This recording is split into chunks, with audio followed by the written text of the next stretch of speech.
Hello, you're listening to Companion Call on 1680 The Crow.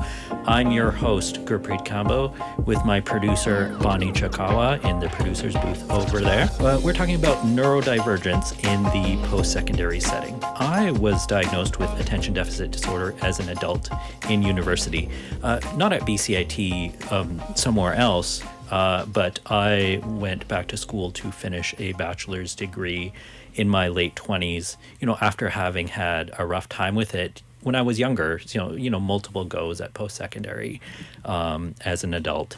Amanda McKearney is a queer-identifying autistic woman studying at BCIT in environmental public health, and she's also elected as the Vice President, Equity and Sustainability in the BCIT Student Association. And Joanna Angelidis is the Associate Director in the Accessibility Services Department at BCIT. She also previously worked in the public school system. So, welcome. Thank you for joining us today. So I will start with this. So Amanda, you've made autism and neurodivergence, in some of our previous conversations.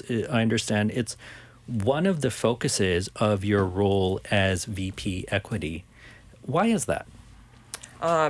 During my first year of my program, I actually faced quite a lot of barriers to being able to get an education, per se. There was some bullying from some of the students in my classroom. It could have gone to Human Rights Tribunal. I didn't take it there because everybody in the program is a lot younger than me, and quite frankly, these girls, the frontal cortex isn't quite developed yet, and I don't think that they need a permanent blip on their record when they're still technically children. So I worked with the department to try and come up with a better solution, which basically was bringing in somebody who was able to do a lecture on neurodivergence, because when we go out into the workforce as public health officers, we're going to be working with all types of public. That includes neurodivergent people. And so I thought it would be really important for everybody to learn about it early on and know how to deal with different situations. The problem is the department didn't make this lecture mandatory. They were able to file paperwork to get a grant to cover the cost because apparently it was very expensive. But at the end of the day, the 2 instructors that should have been there and the 5 women who should have been there, or 5 girls, didn't show up. So after that, I didn't really want to come to school anymore. And that's not fair to me. I fought really hard to get here. It took me, like you said, in and out of university, it took me 20 years to finish my first degree. I didn't know I was autistic till I was 33. I got diagnosed after my almost 4-year-old daughter was diagnosed. I had been searching for answers for 3 years at this point. And that gave me the last piece of the puzzle to do more research. And when I started reading about it, I was like, oh my God, this is it. And then I started reading more and I was like, why does this sound like me? Now, my struggles when I was a child were a little different than Anna, because it's a spectrum. You talk to one autistic person, you've talked to one autistic person. You don't know, everybody's different. But I started remembering how I was in school and I didn't have friends and I read at recess instead of playing with the kids, and sometimes I asked questions that other people thought were inappropriate. But it was just curiosity on my part. I didn't realize that what I was saying was not nice. Social interactions were completely foreign to me. Right. And Joanna, I want to bring you into the conversation here. In our conversation, I understand as an administrator that you've also been an advocate for accessibility and for neurodivergent students. Tell us a little about what brings you to this work. It's such a good question. I think from the time I started my career as a teacher years ago, I started as a high school teacher, then did elementary and so on. I think there's always a part of me that held a deep belief in the inclusion of everyone and in systems, environments that allow for everyone to be themselves. The atmosphere is definitely changing. It helps when you have a lot of parents who are realizing as their children are being diagnosed that they are also on the spectrum. And so now you've got parents fighting with their kids, not just for their kids. Because at the end of the day, these children are going to grow up to be adults. People who think differently than 10 neurotypical people at the table, then you're getting new ideas for how to do things and new innovations for how to solve problems or create things that are going to make our jobs easier as humans and things that nobody would ever thought about. Yeah, I'm looking forward to that. Right. And what do you think, Joanna? Like, is this something in the public school system and in the post-secondary system that there's sort of a greater understanding than there was 20 or 30 years ago? Absolutely, there is. Definitely in the public school system, there's attention to language, language that isn't used any longer. There's attention and priority on, reviewing our structures and improving them. But we're not done yet, right? There's still more for us collectively to do. So much more. Yeah. I read a book recently, and I can't remember the title of it now, but it talks about the history of public education in Canada. It's called A Class of Their Own. So he talks about... the special needs class, right? Yes, and he focuses on Ontario, but it's across Canada and across the USA. We it's had them applicable. in my school when I was in school. Right. Yeah. And then he talks about, this language is just totally unacceptable, but he talks about students who are deficient. I'm pretty sure that's the word he uses in there. It's better than the other word. Right, which was also used. And then he talks about how they built this structure. This is so not he needs to talk about it himself because I'm not going to do it justice. But he talks about how the education system was built, I can't remember the exact year, 1910, 1920. It's built. And then within a few short years, there's recognition that it doesn't work for everybody. But instead of restructuring it at that time, there's this creation of this, these are the students that don't fit because there's something wrong with them, and they go over here.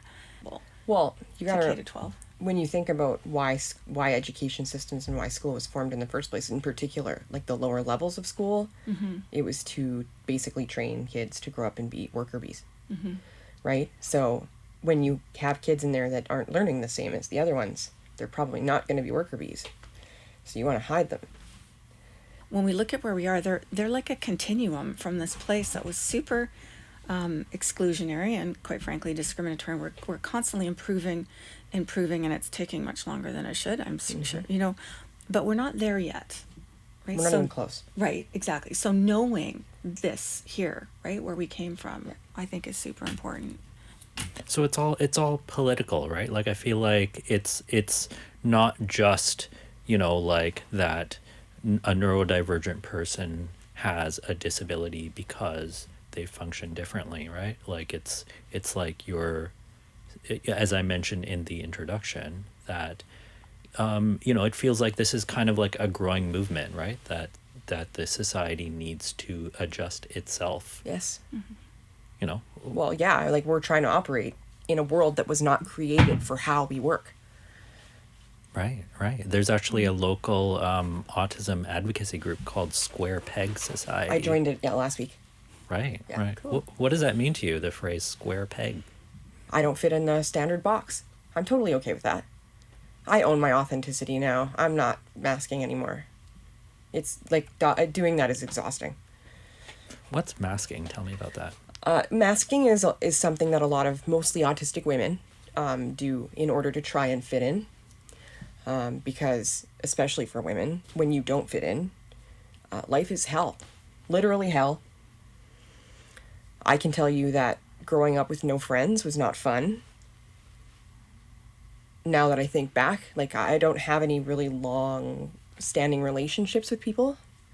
They've just kind of floated into my life and then floated out. Like, people have needed me around briefly, but I don't really need anybody. I'm totally cool with being alone. Is that something that you learned, or is that something that you was inherently a part of your personality? It's part of my personality. My ex-husband, we went hiking last year, I think. We still go and do stuff with kids, but he and I took our youngest son out for a hike, and I don't like they don't keep up with me. And then he looks at me, he's like, "There you go again." And I'm like, "What?" And he's like, "You hang out with people by yourself." He's like, "It was always like that." So I'll go out and do things with people, but I'm doing my own thing beside them, and I don't even notice. But sometimes they do. What's an example of masking? I don't know how to describe it. Have you seen it, Joanna? Totally. I think I have. So like you recognize that a certain way of being is the norm and it's what's accepted. And so because you want to be included, because generally we all do, right? We're social beings, then you will hide something about yourself and conduct yourself in a way that fits that norm better, right? So you'll be accepted, I think. Is that Thank fair? you. Yeah. Yeah. That basically described it pretty well. I'm not really good at that. And it's a trauma response, isn't it? It can be for people who have experienced trauma in childhood. But when you're autistic and you haven't experienced trauma, it's still applicable. Right. Yeah, and my experience of masking was that it was almost like a brute force response to like certain social situations. It's like you only learned this because of making the same mistake like many times again and again. And that doesn't necessarily mean you understood it. It was just like almost a trial and error kind of thing. Yep. That makes It's exhausting too. It is right? totally Yeah, exhausting. It's a lot of energy output. Yeah. And so Joanna, like I understand that you've worked with a lot of like kids and whatnot I in the K-12 system, like neurodivergent kids, right? Like does a lot of this resonate with a lot of the kids that you worked with? Yeah, I would say it does for sure, right? So, being at school and sometimes recognizing that there are things about you that are different, sometimes not recognizing it. And then being in an environment that without certain things in place or certain adjustments can be very challenging, right? It can be exhausting and these are things that students have shared with me, or maybe my observations as an adult, or things that parents have shared. So exhausting, but you might not know why, right? You might not know that it's the social interactions that everybody else seemingly goes through and enjoys, but for you might be challenging or more energy output. It could be noise. It could be the lighting. It could be the playground that is challenging, right? Or high schools where you're going in and out. So all these things that, without certain adjustments could actually unintentionally often serve to, limit someone's ability to function happily, calmly, at the very least, but certainly thriving and succeeding at what we should be achieving. Right. To add to what Joanna's saying, like I think back to my childhood and adolescence and stuff, and not knowing that this was a thing. Girls didn't get diagnosed back then, and diagnosing boys was rare. But for me, thinking back to all of the problems I had, if I had known and had some understanding, I wouldn't have dropped out of school at 16. I wouldn't have had to keep trying to go back to finish high school. Graduated as a mature student. I'm super smart, and I wanted to be a doctor. What a tough thing to sort of think about, to sort of mourn what you think, like, if I'd known before, you know, like what I could have done, or like who I could have been. Like, I feel like that's a sort of a mourning process that like a lot of neurodivergent folks go through. When people uncover stuff about themselves that is particularly concerning or shocking, definitely like feel the feelings. They're valid. And yeah, like we got the short end of the stick, but on the other side of that, it's brought me where I am today, and I'm fighting for this stuff now so that my daughters don't have to do it. Because my 12-year-old, she's going to be graduating in 4.5 years. Holy shit. Sorry. But 4.5 years is like, it goes so fast. You blink and they grow up and they're gone. And like, I have 3 adult children. I don't know how that happened. And my 22-year-old is pretty sure she's autistic. But when I took her to get an assessment 2 years ago from a doctor here, who wasn't really good with diagnosing adults, and especially with women, he diagnosed her with borderline personality disorder instead, even though I gave him all this evidence and told him how she was growing up. He was like, nope, I'm not convinced. And I was like, what? Like, are you kidding me right now? And like, when I took Anna to a doctor in New Brunswick right after we moved there, this is like, she got seen by somebody here in BC, and then we moved to New Brunswick and got seen by somebody else there. The guy here said, she has a few red flags, but I don't want to diagnose her. Take her to New Brunswick. I showed him pictures of food she bit into shapes and then lined up on the table in patterns. And she took apart a whole roll of toilet paper and laid rows of squares over every surface of the bathroom. It was like the Twilight Zone. And videos of her meltdowns. And this guy looks at all this stuff that I'm showing him, and he says, well, she's pretty quirky, but she's not autistic. She can't be autistic because she's a girl. This kid was almost 4, and she wasn't going to get any help, because in New Brunswick, once you start school, there's no help for you. So I phoned Dr. Hilary Cartwright's office. She's one of like the biggest names in like autism research and stuff in New Brunswick, in Fredericton. And her receptionist answered, which she never usually did. And I was just hysterical. And she's like, calm down. And I told her what happened. And she's like, I'll call you back in a few minutes. She called me back. They had a 2-year wait list. She's like, can you come in 4 weeks? Wow. Because if Anna didn't get an assessment and didn't get a diagnosis and didn't get a little bit of help before she started school, who knows where she would have been.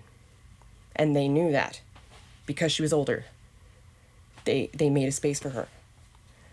And the relief that I got was just so profound. Where are we moving towards as a society for neurodivergent folks, and what do you think needs to change?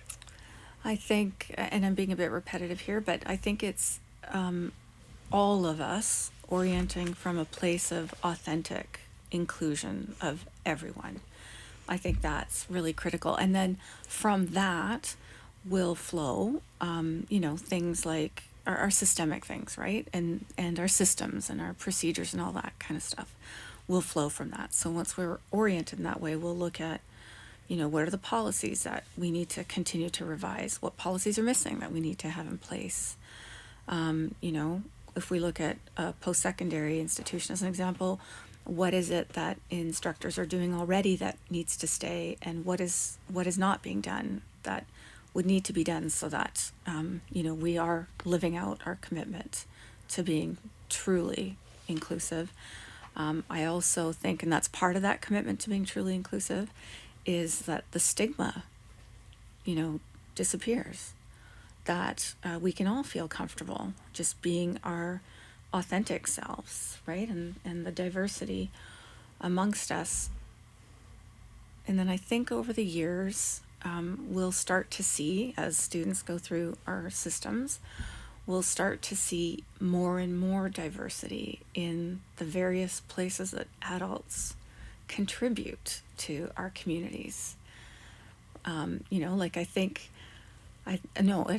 I know there's brilliant, bright, wonderful people who are not as successful as they could and should be in our high schools, and maybe don't make it to a post-secondary, or they get to post-secondary and then they're not as successful as they can and should be. And then when we look at what that means, in terms of who are our doctors, who are our lawyer, or like whatever, right? Like, we need diversity there as well. So I think that is we continue to live out year after year after year this journey to being more deeply and authentically inclusive.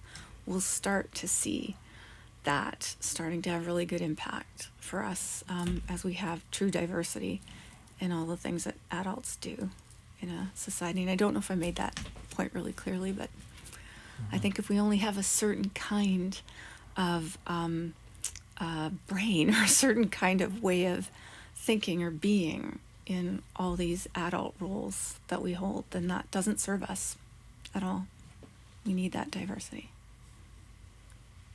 Otherwise, we'd like robots. Yeah. Where's the fun in that? Right. And I mean, it's all incremental, right? And I mean, I know that's just the way our society works, but I think a lot of people are going to still go through a lot of trauma while that incremental change happens. Yeah. Totally. Zero tolerance needs to actually be enforced. Sometimes there's bullying that happens and nobody ever acknowledges that it's really an issue. Like, I still know parents who end up switching their kids' schools because the school isn't taking it seriously. Or like my daughter, I love her, holy man, she's 12, and she said, like, there's been a couple of times at school in the last 2 years where she's seen kids get picked on. She's the kid that goes in there and interrupts it. The feeling of being left out, even when you don't really care, because I don't really care, but when they make it like when those people make it obvious that you're an issue, it's like, what the hell? Any last words from either of you? Last thoughts? I think that these conversations, or conversations like this, I think are critical.